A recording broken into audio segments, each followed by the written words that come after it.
Hello दोस्तों, कैसा लगेगा आपको ये जान के अगर मैं आपसे ये कहूँ कि आपकी चहेती ग्रेट वाइट शार्क्स कुछ सालों में टूथलेस हो जाएंगी। लगा ना शौक? जी हाँ, ये एकदम सही है। ऐसी रिसर्च हुई है जिसमें German scientist from the GEOMAR Helmholtz centre and Alfred Wegener institute, इन्होंने ये बताया है कि जो ओशंस हैं वो हमारी एटमॉस्फेरिक CO2 का मेजर पार्ट डिसॉल्व करते हैं, यानी कि हमारे लिए वो एक सिंक की तरह काम करते हैं।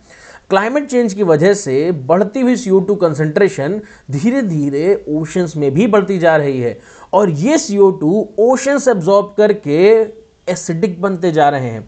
यानी कि जैसे जैसे CO2 कंसंट्रेशन ज़्यादा एब्जॉर्ब हो रही है ओशंस में, वैसे वैसे ओशंस एसिडिक हो रहे हैं, उनकी pH कम हो रही है।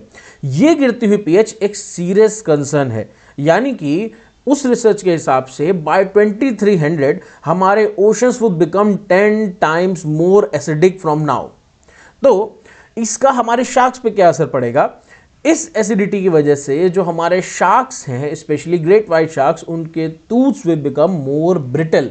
यानी कि पिछले 400 मिलियन साल से जो रूल करते आ रहे हैं ओशन पे, these are the most dangerous predator, उनके टूथ्स धीरे धीरे किसी काम के नहीं रहेंगे।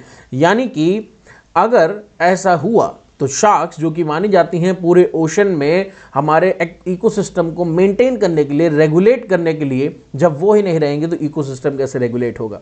Okay, so this is a serious concern. तो ऐसे ही और फैक्ट्स के लिए फॉलो करिए ऑल अबाउट फैक्ट्स।